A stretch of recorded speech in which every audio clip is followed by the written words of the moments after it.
बिस्मिल्लाहिर्रहमानिर्रहीम। अस्सलाम वालेकुम व्यूअर्स, उम्मीद है आप सब खैरियत से होंगे। तो आज हम यूट्यूब चैनल फजी किचन में बना रहे हैं पकोड़े। तो हम बनाते ही रहते हैं, लेकिन आज मैं कुछ डिफरेंट तरीके से पकोड़े बनाऊंगी। बहुत ही क्रिस्पी और क्रंची से बनेंगे ये पकोड़े। लेकिन अगर आपके पकोड़े फ्राई होने के बाद सॉफ्ट हो जाते हैं तो आज मैं आपके साथ शेयर करूंगी बहुत ही जबरदस्त और क्रिस्पी पकोड़ों की रेसिपी। इन पकोड़ों को आप जब बनाएंगे ना ही ये ऑयल एब्जॉर्ब करेंगे और ये बहुत ही क्रिस्पी बनेंगे। तो अब चलिए कुछ टिप्स और ट्रिक्स के साथ इन पकोड़ों को बनाना स्टार्ट करते हैं। रेसिपी स्टार्ट करने से पहले छोटी सी रिक्वेस्ट, लाल सब्सक्राइब बटन को क्लिक कीजिए, साथ दी गई बेल आइकन को प्रेस कीजिए ताकि मेरी मजेदार रेसिपी का नोटिफिकेशन आप भी पा सकें।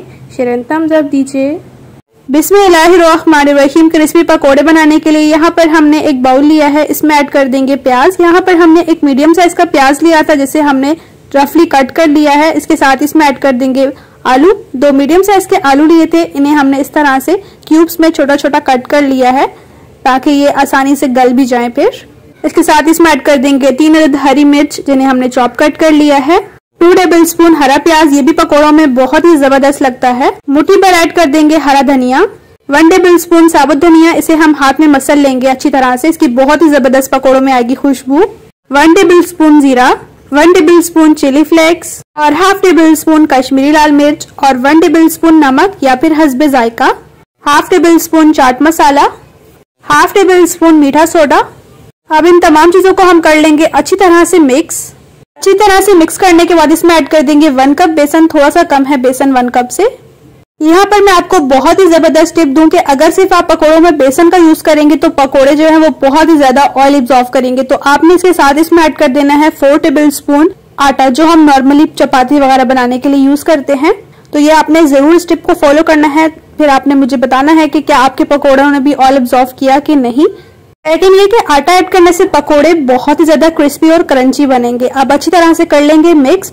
तो अच्छी तरह से मिक्स करने के बाद मुझे लग रहा है कि पानी ऐड करने की जरूरत है, तो इसलिए मैं इसमें ऐड कर दूंगी 4 से 5 टेबलस्पून पानी और अच्छी तरह से हम दोबारा से मिक्स करेंगे। पानी आपने पहले नहीं ऐड करना, अच्छी तरह से मिक्स करने के बाद ही ऐड करना है। फिर आपको पता चल जाएगा कि पानी ऐड करने की कितनी जरूरत है।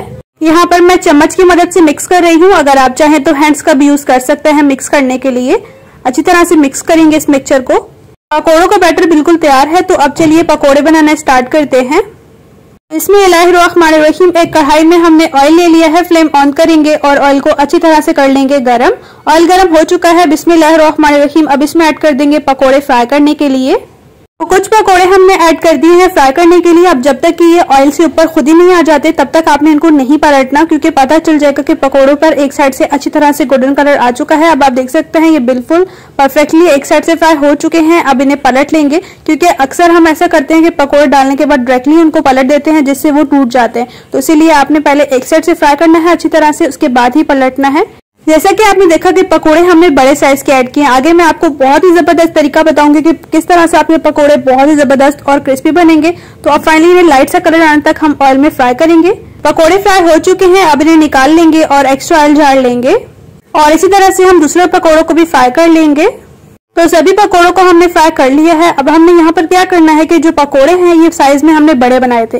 अब अगर आप बहुत बड़े पकोड़े बना रहे हैं तो एक पकोड़े के आप 3 पीसेस कर लें। अगर नॉर्मली छोटे हैं तो एक पकोड़े के 2 पीसेस कर लें। इस तरह से हम पीसेस कर लेंगे छोटे छोटे पकोड़ों के। इससे हमारे पकोड़े बहुत ही जबरदस्त और मजेदार बनेंगे। और आपने फ्राई लाइट से करना है, बस ये एक यकजान से हो जाए। तो पकोड़ों के हमने कर लिए हैं जी पीसेस। अब क्या करेंगे कि हम दोबारा रीफ्राई करेंगे पकोड़ों को। इससे हमारे पकोड़े ऑयल भी बहुत ही कम एब्जॉर्ब करेंगे और दूसरा क्रिस्पी भी बनेंगे। ये आपने स्टेप्स को जरूर फॉलो करना है, यकीन माने आपके पकोड़े क्रिस्पी और क्रंची बनेंगे। पकोड़े हमने ऐड कर दिए हैं। अब मिक्स करते हुए इन्हें अच्छी तरह से जब तक कि गोल्डन कलर नहीं आ जाता तब तक हम इन पकोड़ों को फ्राई करेंगे। बड़ों से लेके छोटे सभी बहुत शौक से खाएंगे। केचप और चटनी के साथ ये बहुत ही जबरदस्त लगते हैं। तो माशाल्लाह आप देख सकते हैं बहुत ही जबरदस्त खूबसूरत सा इन पर गोल्डन कलर आ चुका है। अब इन्हें छन्नी की मदद से निकाल लेते हैं और एक्स्ट्रा ऑयल झाड़ लेंगे। रेसिपी अगर आपको थोड़ी सी भी अच्छी लग रही है तो प्लीज चैनल को सब्सक्राइब कर लीजिए, बेल को जरूर प्रेस कीजिए। आने वाली न्यू रेसिपी का नोटिफिकेशन आपको सबसे पहले फ्री में देखने को मिलेगा। लाइक और शेयर भी कीजिए। तो माशाल्लाह आप देख सकते हैं ये पकोड़े कितने क्रिस्पी और क्रंची बने हैं, बहुत ही जबरदस्त। कि माने बहुत ही जबरदस्त बनते हैं। माशाल्लाह सभी पकोड़े फ्राई हो चुके हैं। अब इन्हें डिश आउट करेंगे।